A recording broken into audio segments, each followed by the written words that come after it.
Oromoo jechuun maal jechuudha? Uummanni Oromoo gootummaa ijoolleesaa biyya keessatti boonaa gama biraan gocha qaanfachiisaa beektota isaa muraasaan ammoo hedduu gaddaa jira.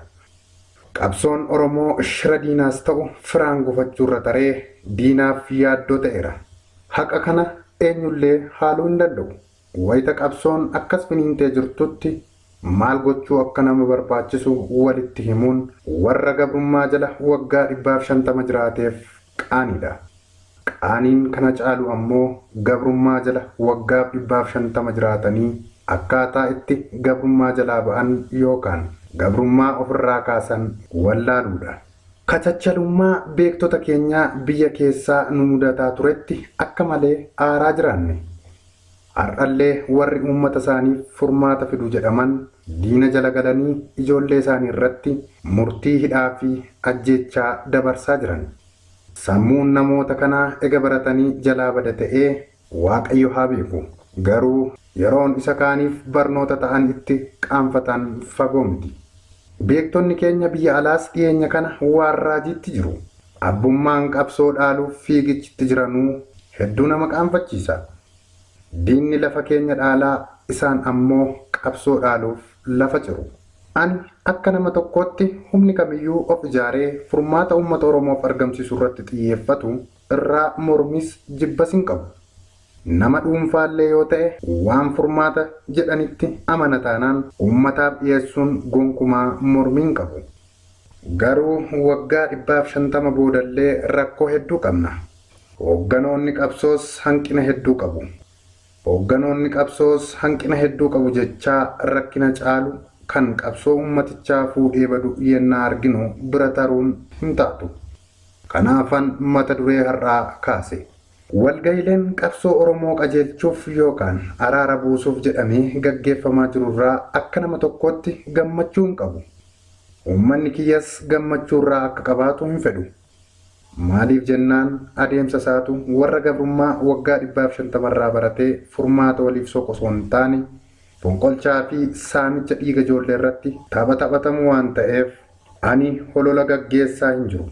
Garuu beektonni keenya gaddeebi'anii waan furmaata nuuf ta'u wallaalanii karaa hin taane yennaa tarkaanfatan arguun hedduu nama qaanfachiisa. Walga'ii Londaniif maallaqa meeqatu ba'e? Furmaata maaliitus argame? Isa booda maaltu itti fufe? Warri kana yaadan itti milkaa'anii abdii uummataaf dhiyeessan qabu laata? Isaan marii qaama hundaa hirmaachisuu jedhanii ega qopheessanii inni Atilaantaatti of waamu kun immoo maali? Maaliif durumaan yaada tokko hin qabaanne?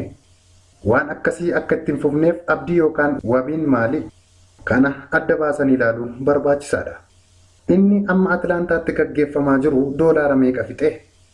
Bu'aan isaa maal ta'a? Ammatti anaan kan natti mul'atu qabsichi bakka ga'ee jirurraa itti fufsiisuu maal gochuu qabna qofaatu furmaata jedheen amana. Akka kanaan doolaarri akka malee badaa jiru kun meeshaa fi qallaba waraanaa osoo bitee karaa nuuf hin gabaabsu laata? Qeerroo biyya keessaa dhumaa jiruuf walga'iileen lameen of tuulummaa irratti calaqqisuun kun furmaata maalii fidu? Sa'aatii kanatti maaltu nurraa eegama? Uummanni Oromoo biyya keessaa fi alatti qeerroo waliin dhaabbachuu akka qabu waamicha kanneen taasisaa turan yaa'ii fi mariin qabamanii argamuun maal irratti? Mee ilaala yaa hooggantoota Oromoo ammatti kan biyya keessaa gaggeeffamaa jiruu fi mata dureen kun maaliin wal sima? Wareegama dachaa gaafatamaa jira moo hoogganummaa gaafataa jira? Hooggana Oromoof ta'u eenyutu muuda? Akkanaaf galutti hoogganoota Oromootu walabummaa booda filata. Addi bilisummaa Oromoo waggaa 40 boodallee hooggana Oromoo ofiin hin jenne. Hooggana qabsoo Oromoo jedhe. Kana jechuun ni danda'a waan ta'eef warri umrii guutuu itti ifaajjan kanneen hanga har'aatti hoogganoota Oromoo ofiin hin jenne maarree har'a jechi kun eessaa dhufe? Furmaata barbaachaaf marii ega jedhamee mata duree cufamaa irratti mariin maali? Isa booda akkuma waggaa 40 argaa jiraanne ta'a. Isa dhugaa dubbachuuf Oromoon dimokraataa ofiin jenna malee keessa hin jiru. Oromoon warra gadaan bulu jenna malee keessa keenya hin jiru.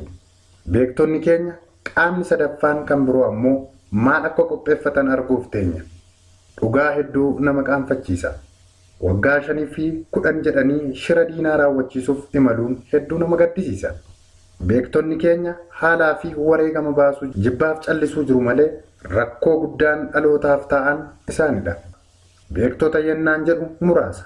Kaleessa beektonni biyya alaatti jiganii jiran maaliif qabsoo kana keessatti sagalee tokkoon hin hirmaatanii jennee of gaafachaa fi walii keenya gaafachaa turre. Har'a deebii quubsaa argannee jirra. Dhiigaan Oromoo ta'uun gonkumaa amala habashummaa akka hin injifanne ifatti argaa jirra.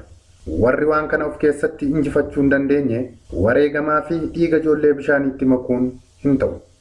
Warri waan gaggeeffamaa jiru kanarraa abdii guddaa horatan waa hedduu jechaa fi katabaa jiru. Ani akka nama tokkootti ofitti amanamummaan gorsuu waa tokkollee akka hin jirredha.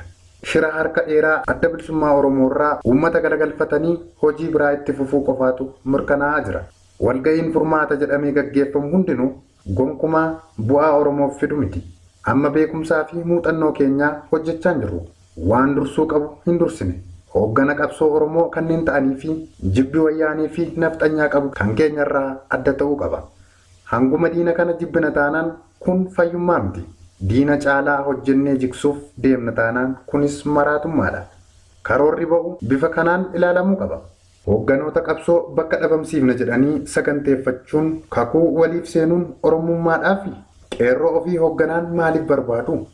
Hoogganni Oromoo jedhamu kun boru Oromoo bakka bu'ee haasaa wayyaanee waliin taa'amuuf dubbachuu danda'a.